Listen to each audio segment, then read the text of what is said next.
नमस्कार दोस्तों, आपका स्वागत है। बहुत लोग पास्ट लाइफ रिग्रेशन का जो इस्तेमाल है दोस्तों, वो एक तो अगर किसी ने किसी अपने को खोया है तो इसके लिए करना चाहते हैं, या फिर कुछ लोगों को ये जानना होता है कि पहले उन्होंने किस तरीके से जीवन जिया था। कुछ लोगों को फोबियाज, कुछ बीमारियां भी होती है, मानसिक बीमारियां, इसलिए वो करते हैं। लेकिन कुछ बातें ऐसी होती है दोस्तों इन सारी चीज़ों में कि उन लोगों ने कुछ भी ऐसा सोचा नहीं होता कि मैं मतलब किस तरीके से वो अलग ही चीज़ के लिए करना चाहते हैं, लेकिन उनके सामने कुछ बातें पास्ट लाइफ रिग्रेशन में ऐसी आ जाती है जो उन्होंने सोची नहीं होती।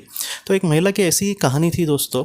उसने अपना पास्ट लाइफ रिग्रेशन ऐसे ही किया था किसी और कारण के लिए, लेकिन उसके सामने दोस्तों कुछ ऐसी बातें आई। उसने ये देखा कि एक जीवन में उसने एक चिड़िया का जन्म लिया था, मतलब बहुत ही ज़्यादा पुराना, हज़ारों साल पुराना वो जन्म था।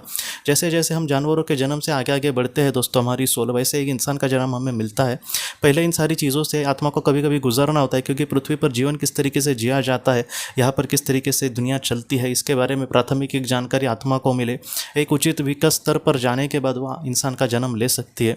तो इसी तरीके से आत्माएं आगे बढ़ती है, और उसने उस जीवन में एक चिड़िया का जन्म को देखा था, और एक करीब से वो देख सके कि वो चिड़िया किस तरीके से जीती है, किस तरीके से खाना वो जुटाती है अपने बच्चों को, अपने परिवार के साथ वो किस तरीके से रहती है। तो इन सारी चीज़ों को वो बहुत ही करीब से उस जीवन में जान पाई। और बाद में उस चिड़िया को दोस्तों एक सांप ने काटा था, और वहाँ से वो इस दुनिया से चली गई थी, मतलब मृत्यु उसकी जो थी वो उस तरीके से हो गई थी। और वो लड़की ये कहती है कि जब उसका पास्ट लाइफ रिग्रेशन चालू हुआ, उसके बाद वो पंछियों के बारे में बहुत ही ज़्यादा सोचने लगी, जो पहले तो आमतौर पर नहीं सोचती थी, वो सोचने लगी। और उसके बाद क्या हुआ दोस्तों, अपने घर के ऊपर के जो छत है वहाँ पर वो चिड़ियों के लिए कुछ दाने वगैरह हमेशा रखने लगी। मतलब उसका रूटीन ही बन गया कि मैं उनके लिए कुछ रखूँ, दाना और पानी वो इस तरीके से रखने लगी। तो ये जो बात है दोस्तों हम सबको कहीं ना कहीं यही सिखाती है। वो खुद लड़की कहती है कि मैंने कभी भी इनके बारे में सोचा नहीं, लेकिन आज मैं उनके लिए कुछ अच्छा करने की कोशिश करती हूँ। तो मुझे लगा कि उस पर हम बात करें कि कैसे होता है दोस्तों कि हम अपने जीवन में बहुत सारी चीज़ें सीख कर कहीं ना कहीं आगे बढ़ते हैं। तो ऐसे समय में उन सारी चीज़ों से हम क्या सीखें और इस जीवन में किस तरीके से हम आगे बढ़े, ये बातें जो है हम सबके लिए बहुत ही ज़्यादा महत्वपूर्ण होती है।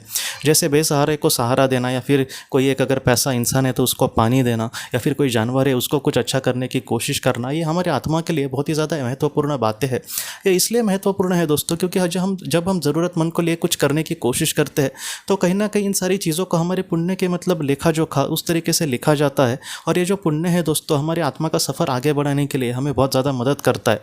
जैसे हमें कुछ चीज़ सीखनी है तो उसमें कोई हमें आकर सिखा सकता है, या फिर हमें कहीं से ऊपर वाले से मदद मिल सकती है। तो इन सारी चीज़ों में ऐसी दुआएं जो है वो बहुत काम आती है।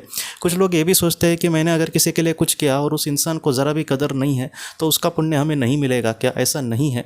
हम जो भी कार्य करते हैं अगर उसको वो अच्छा कर रहे हैं और निस्वार्थ रीति से अगर हम कर रहे तो वो जो लेखा जोखा है दोस्तों पुण्य की हमारी किताब में बहुत ही अच्छे से सुनहरे अक्षरों से लिखा जाएगा, और हमारे आत्मा का विकास के लिए वो हमेशा चीज़ कहीं ना कहीं वहाँ पर लिखी जाएगी, और उस तरीके से हमारा आत्मा का जो विकास है वो बहुत ही अच्छे से हो सकता है। कुछ ऐसी भी मतलब चीज़ें देखी गई है दोस्तों कि एक इंसान ने कुछ अच्छा काम किया है और 1000 साल के बाद वह जिस आत्मा के स्वरूप में है वहाँ पर भी उस काम के लिए जो 1000 साल पहले उसने किया था उसके लिए उसको सराहा जाता है, उसके लिए उसको शाबाशी दी जाती है। तो इस तरीके से है दोस्तों आपका जो अच्छा कार्य है, हो सकता है कि पृथ्वी पर उसके कदर करने वाले लोग ना हो, लेकिन उस दुनिया में सर्वशक्तिमान ईश्वर उसको ज़रूर कीमत देता है दोस्तों। तो दोस्तों हम अपने अगली वीडियो में किसी नए विषय को लेकर मिलेंगे। तब तक आप अपने परिवार का ख्याल रखना। आपका बहुत बहुत धन्यवाद। ज़िंदगी की रोशनी ये एक कंसल्टेंसी है जो ऐसे लोगों को मदद करने की कोशिश करती है जिन्होंने किसी अपने को खोया है, या फिर जो लोग अपने जीवन में बहुत ही ज़्यादा दुखी है। जो लोग इस संस्था के साथ जुड़ते हैं उन्हें पास्ट लाइफ रिग्रेशन की ऑडियोज़ भेजी जाएगी, जिससे घर बैठे वह पास्ट लाइफ रिग्रेशन का अभ्यास कर सकते हैं। और उन्हें 5 मेडिटेशन ध्यान की भी ऑडियोज़ भेजी जाएगी, और इसके साथ साथ उन्हें PDF किताबें भेजी जाएंगी जो हिंदी और अंग्रेज़ी में है, जो मोबाइल पर या फिर लैपटॉप पर आप उसे पढ़ सकते हैं। और 10 ऑडियो बुक्स भी आपको भेजी जाएंगी। तो दोस्तों अगर आप इस संस्था के साथ जुड़ना चाहते हैं तो कृपया इस नंबर पे व्हाट्सएप मैसेज करें। आपका बहुत बहुत धन्यवाद।